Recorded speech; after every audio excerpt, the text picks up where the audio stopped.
ओम नमो भगवते वासुदेवाय।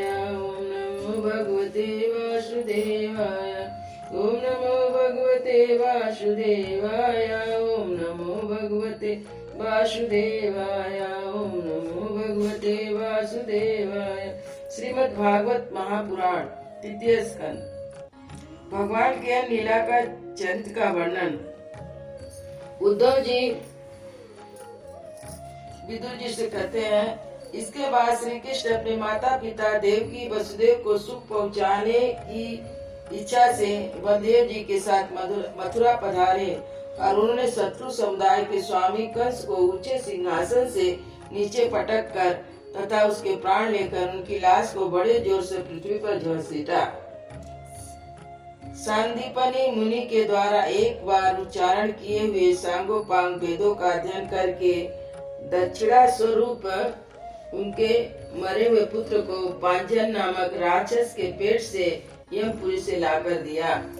भीष्मक नंदनी रुक्मिणी के सौंदर्य से अथवा रुक्मी के बुलाने से जो शिशुपाल उसके सहायक वहाँ आए हुए थे, उनके सिर पर पैर रखकर गंधर्व विधि द्वारा विवाह करने के लिए अपनी नित्य संगनी रुक्मिणी को वैसे ही हरण करके लाए जैसे गरुड़ अमृत कलश को ले आए थे।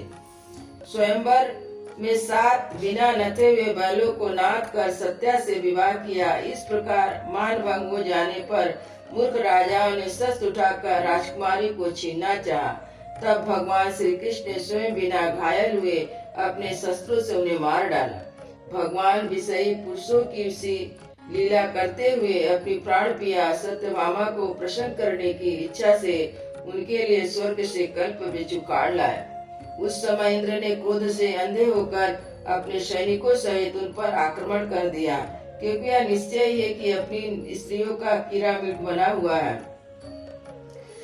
अपने विशाल ढील डौल से आकाश से भी ढक देने वाले अपने पुत्र भामासुर को भगवान के हाथ मारा हुआ देखकर पृथ्वी ने जब उनसे प्रार्थना की, तब उन्होंने भामासुर के पुत्र भगदत्त को उसका बचा हुआ राज देकर उसके अंतपुर में प्रवेश किया। वहाँ भामासुर द्वारा हर कर लाई हुई बहुत सी राजकन्याएं थी। वे दीन बंधु श्री कृष्ण को देखते ही खड़ी हो गई और सबने महान हर्ष लज्जा एवं प्रेम पूर्वक चितवन से तत्काल ही भगवान को पति के रूप में वरण कर लिया। तब भगवान ने अपने निशक्ति योग माया से उन ललाओं के अनुरूप उतने ही रूप धारण कर कर सबका अलग अलग महलों में एक मुहूर्त में ही विधिवत प्राणीकरण किया। अपनी लीला का विस्तार करने के लिए उन्होंने उनमें से प्रत्येक के गर्भ से सभी गुणों में अपने ही समान 10-10 पुत्र उत्पन्न किए। जब काल एवं जरासंध और साल्यवादी ने अपनी सेनाओं से मथुरा और द्वारकापुरी को घेरा था, तब भगवान ने निज जनों को अपनी अलौकिक शक्ति देकर उन्हें स्वयं मरवाया था। सांबर, द्विवेद, बाणासुर, मूर, बल्लक, आतंतवत आदि अन्य योद्धाओं में से भी किसी को उन्होंने स्वयं मारा था और किसी को दूसरे से मरवाया था। इसके बाद उन्होंने आपके भाई धृतराष्ट्र और पांडु के पुत्रों का पक्ष लेकर आए हुए राजाओं का संहार किया, जिनके सेना सहित कुरुक्षेत्र में पहुंचने पर पृथ्वी डगमगाने लगी थी।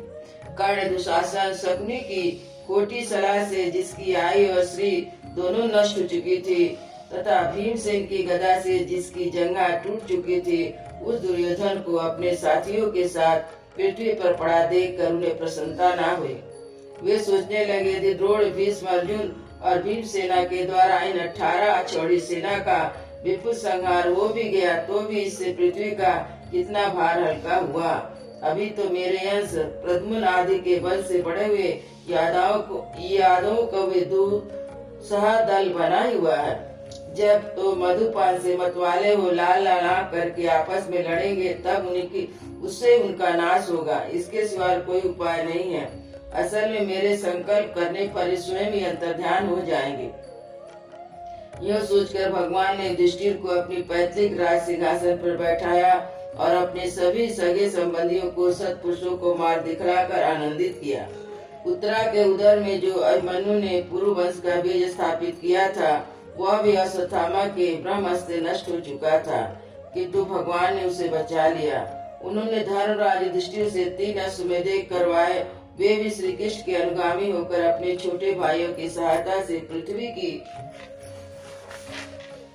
रक्षा करते हुए आनंद से रहने लगे। विश्वात्मा श्री भगवान ने भी द्वारका में रहकर लोक और वेद की मर्यादा का पालन करते हुए सभी प्रकार के भोग भोगे, किंतु सांख्य योग की स्थापना करने के लिए उनमें कभी आसक्त नहीं हुए। मधुर मुस्कान, स्नेहमयी चितवन, सुधामयी वाणी, निर्मल चरित और समस्त शोभा और सुंदरता के निवास अपने श्री विग्रह के लोक परलोक और विशेषतया यादव को आनंदित किया। रात्रि में अपनी प्रियाओं के साथ क्षणिक अनुराग युक्त होकर समयोचित विहार किया।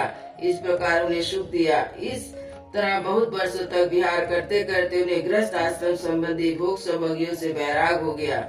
ये भोग सामग्री ईश्वर के अधीन और जीव भी उन्हीं के अधीन।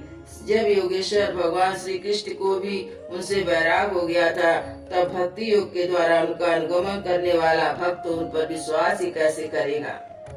एक बार द्वारकापुर में खेलते हुए यदुवंश और भोजवंशी बालकों ने खेल खेल में कुछ मुनीश्वर को चिढ़ा दिया।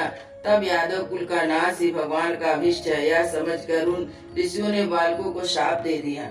इसके कुछ ही महीने बाद भावी बस वृष्टि भोज और अंधक वंशी यादव बड़े हर्ष से रथ पर चढ़कर प्रभास क्षेत्र को आए। वहाँ स्नान करके उन्होंने उसी तीर्थ के जल से पितर देवता ऋषियों का तर्पण किया तथा ब्राह्मणों को श्रेष्ठ गव्य दी।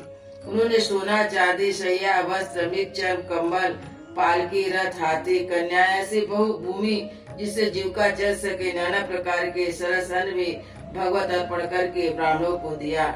इसके पश्चात गौ और ब्राह्मण के लिए प्राण धारण करने वाले उन वीरों ने पृथ्वी पर सिर टेक कर उन्हें प्रणाम किया। अयोध्या श्री राम लला की जय, वृंदावन बिहारी लाल की जय, श्री गुरु महाराज की जय।